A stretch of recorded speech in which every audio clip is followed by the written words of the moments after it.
വെഞ്ഞാറമൂട് കൂട്ടക്കൊലക്കേസ് പ്രതി അഫാനെ ചുറ്റിക വാങ്ങിയ കടയുടെ ഉടമയും സെയിൽസ് ഗേളും തിരിച്ചറിഞ്ഞു. ധനകാര്യ സ്ഥാപനത്തിലെ ജീവനക്കാരും അഫാൻ തന്നെയെന്ന് മൊഴി നൽകി. പിതൃമാതാവിനെ കൊന്ന കേസിലെ അഫാന്റെ തെളിവെടുപ്പ് പൂർത്തിയായിരിക്കെയാണ്. വൈകിട്ടോടെ അഫാനെ കോടതിയിൽ ഹാജരാകും. വിവരങ്ങളുമായി തിരുവനന്തപുരത്ത് നിന്നും അഞ്ജു ജയപ്രകാശ് ചേരുകയാണ്. അഞ്ജു, അഫാനെ ഈ കട ഉടമയടക്കമുള്ളവർ, ധനകാര്യ സ്ഥാപനത്തിലെ ജീവനക്കാർ എല്ലാവരും തിരിച്ചറിഞ്ഞിരിക്കുന്നു. തെളിവെടുപ്പും പൂർത്തിയായിരിക്കുന്നു എന്നാണ് ഞാൻ മനസ്സിലാക്കുന്നത്. അപ്പോൾ ഇനി ഈ കേസുമായി ബന്ധപ്പെട്ട മറ്റ് നടപടിക്രമങ്ങൾ ഇല്ല എന്ന് തന്നെ കരുതാമല്ലേ, ഈ സൽമ ബീവിയെ കൊലപ്പെടുത്തിയ കേസിലെ?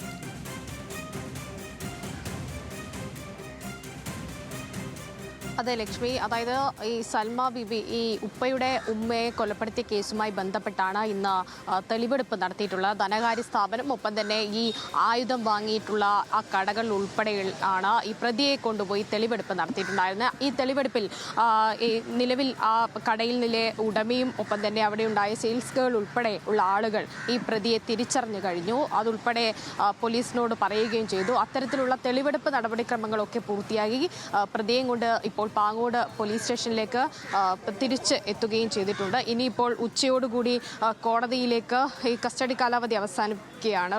പാങ്ങോട് പോലീസ് കസ്റ്റഡിയിൽ വാങ്ങിയ കാലാവധി അവസാനിക്കുകയാണ്. ഇനി സ്റ്റേഷനിൽ ചില നടപടിക്രമങ്ങൾ മാത്രമാണ് അവശേഷിക്കുന്നത്. അതിനുശേഷം കോടതി വൈകിട്ടോടുകൂടി കോടതിയിൽ ഹാജരാക്കും. പിന്നീട് മറ്റു കേസുകളിൽ, അതായത് 3 പോലീസ് സ്റ്റേഷൻ പരിധിയിലാണ് ഈ കേസ് ഉള്ളതിനാൽ തന്നെ മറ്റ് പോലീസ് സ്റ്റേഷൻ, അതായത് വെഞ്ഞാറമൂട് ഉൾപ്പെടെയുള്ള മറ്റ് ഈ പ്രതിയുടെ വീട്ടിൽ നടന്നിട്ടുള്ള കൊലപാതകവുമായി ബന്ധപ്പെട്ട് മറ്റ് പോലീസ് സ്റ്റേഷനിലുള്ള ആളുകൾ കൂടി ഈ പ്രതിയെ കസ്റ്റഡിയിൽ വാങ്ങേണ്ടതുണ്ട്. ഇപ്പോൾ ഈ കാണുന്ന ആൾക്കൂട്ടമൊന്നും ലക്ഷ്മി ഈ അഫാനെ കാണാൻ വന്നതല്ല. ഈ അഫാന്റെ കേസ് നടക്കുന്നതിനാൽ തന്നെ പുറത്ത് മറ്റ് പരാതികളും പ്രശ്നങ്ങളുമായി വന്നവർ ഇവിടെ ഇങ്ങനെ ക്യൂ നിൽക്കേണ്ട സ്ഥിതി വന്നിരിക്കുകയാണ്. എന്തായാലും നിലവിലിപ്പോൾ നമ്മൾ രാവിലെ പുറത്തുവിട്ട വാർത്ത ഉൾപ്പെടെ ഈ എന്തുകൊണ്ട് ചുറ്റിക ഉപയോഗിച്ചു എന്നുൾപ്പെടെയുള്ള കാര്യങ്ങൾ ഈ പ്രതി കൃത്യമായിട്ട് പറഞ്ഞു കഴിഞ്ഞിരിക്കുകയാണ്. ഏറ്റവും എളുപ്പത്തിൽ തലക്കടിച്ച് കൊലപ്പെടുത്താൻ പറ്റുന്ന, എളുപ്പത്തിൽ ഉപയോഗിക്കാൻ പറ്റുന്ന ആയതിനാലാണ് ഈ ചുറ്റിക താൻ വാങ്ങിച്ചത് എന്നത് തന്നെ പ്രതി പോലീസിനോട് തുറന്നു പറഞ്ഞു കഴിഞ്ഞിരിക്കുകയാണ്. ഈ എങ്ങനെ ഉപയോഗിക്കണം എന്നുൾപ്പെടെയുള്ള കാര്യങ്ങൾ കൃത്യമായി മനസ്സിലാക്കിയിട്ട് തന്നെ ആസൂത്രണം ചെയ്ത് തന്നെയാണ് പ്രതി ഇത് നടപ്പാക്കിയത് എന്ന് കൂടി പോലീസ് പറയുകയാണ്. മറ്റൊരു പ്രധാനപ്പെട്ട കാര്യം, ഈ പ്രതി പറഞ്ഞിട്ടുണ്ടായിരുന്ന സാമ്പത്തിക, അതായത് കടബാധ്യതയെക്കുറിച്ചാണ്. അതിൽ 3 പേരുടെയും മൊഴിയെടുത്തതിൽ പോലീസിന് വൈരുദ്ധ്യമുണ്ടെന്ന് ചൂണ്ടിക്കാട്ടുകയാണ്. അഫാൻ പറഞ്ഞതിലും അഫാന്റെ ഉപ്പയെയും ഉമ്മയെയും മൊഴി എടുത്തതിൽ നിന്നാണ് ഈ 3 മൊഴികളിലും വൈരുദ്ധ്യമുണ്ടെന്ന് പോലീസ് ചൂണ്ടിക്കാട്ടുകയാണ്. അങ്ങനെയാണെങ്കിൽ കൂടുതൽ തെളിവുകൾ അക്കാര്യത്തിൽ ശേഖരിക്കേണ്ടി വരുമെന്നും പോലീസ് ചൂണ്ടിക്കാട്ടുന്നുണ്ട്. കഴിഞ്ഞ ദിവസം തലകറങ്ങി വീഴുന്ന സാഹചര്യമൊക്കെ ഉണ്ടായിട്ടുണ്ടായിരുന്നു.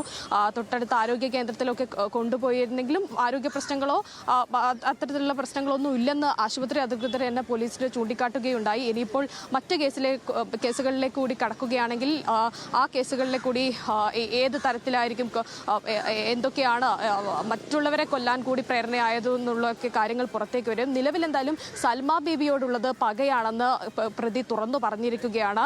3-4 തവണ കടം ചോദിച്ചിട്ടുണ്ടായിരുന്നു. നിരവധി തവണ മാല ഉൾപ്പെടെ ചോദിച്ചിട്ടുണ്ടായിരുന്നു. 2 മാലയായിരുന്നു സൽമ ബീബിക്ക് ഉണ്ടായിരുന്നത്. ആ 2ഉം തനിക്ക് നൽകിയില്ല എന്ന് കൂടിയാണ് പ്രതി പോലീസിനോട് തുറന്നു പറഞ്ഞത്. ഇത് തന്നെയാണ് കടം കയറിയ ദിവസം ഈ 4 പേര് വീട്ടിലേക്ക് വരാനിരിക്കുകയായിരുന്നു. പണം തിരികെ വേണം എന്ന് പറഞ്ഞിട്ട് ആ ദിവസം തന്നെയാണ് കൊല നടത്തിയതും. ഇത്തരത്തിൽ മാലയുൾപ്പെടെ പല ആവശ്യങ്ങൾക്ക് പണം ചോദിച്ചിട്ടും ഈ ഉപ്പയുടെ ഉമ്മ തനിക്ക് പണം നൽകിയിട്ടില്ലെന്നും കുടുംബത്തെ സഹായിച്ചിട്ടില്ലെന്നും കുറ്റപ്പെടുത്തലുകൾ മാത്രമാണ് എന്നും ഉണ്ടായിട്ടുള്ളതും എന്നും പോലീസിനോട് പ്രതി തുറന്നു പറയുന്ന സാഹചര്യമാണ് ഉള്ളത്. അങ്ങനെയാണ് നിലവിൽ സൽമ ബീവിയുടെ കേസുമായി ബന്ധപ്പെട്ട് പോലീസിൽ നിന്ന് ലഭിക്കുന്ന വിവരങ്ങളുള്ളത്. ഇനിയിപ്പോൾ ഈ സഹോദരന്റെയും ഒപ്പം തന്നെ ഈ സുഹൃത്തിന്റെ ഉൾപ്പെടെ കൊലപാതകം നടത്തിയത് സ്വന്തം വീട്ടിലാണ്. ഒപ്പം അമ്മയെ കൊലപ്പെടുത്താൻ ശ്രമിച്ചത് ഉൾപ്പെടെയുള്ള കാര്യങ്ങൾ. അപ്പോൾ അതിലൊക്കെ ഇനിയിപ്പോൾ മറ്റെന്തെങ്കിലും കാര്യങ്ങളുണ്ടോ എന്നതുൾപ്പെടെയുള്ളത് വിശദമായ ചോദ്യം ചെയ്യലിലൂടെ പുറത്തുവരും. ഒപ്പം സാമ്പത്തിക പ്രശ്നം എന്ന് പറയുന്നതിൽ മാത്രം ഒതുങ്ങി നിൽക്കുന്ന കാര്യമാണോ എന്നതുൾപ്പെടെയുള്ള കാര്യങ്ങൾ വിശദമായ ചോദ്യം ചെയ്യലിൽ വ്യക്തമാകുമെന്നാണ് മനസ്സിലാക്കാൻ സാധിക്കുന്നത്. ലക്ഷ്മി. അഞ്ജു ജയപ്രകാശാണ് തിരുവനന്തപുരത്ത് നിന്നും വിവരങ്ങൾ പങ്കുവച്ചത്. അഫാനെ ഈ ധനകാര്യ സ്ഥാപന ഉടമ, ചുറ്റിക വാങ്ങാൻ പോയ കടയിലെ ഉടമ ഒക്കെ തിരിച്ചറിഞ്ഞിട്ടുണ്ട് എന്നുള്ളതാണ് ഏറ്റവും പ്രധാനപ്പെട്ട വാർത്ത.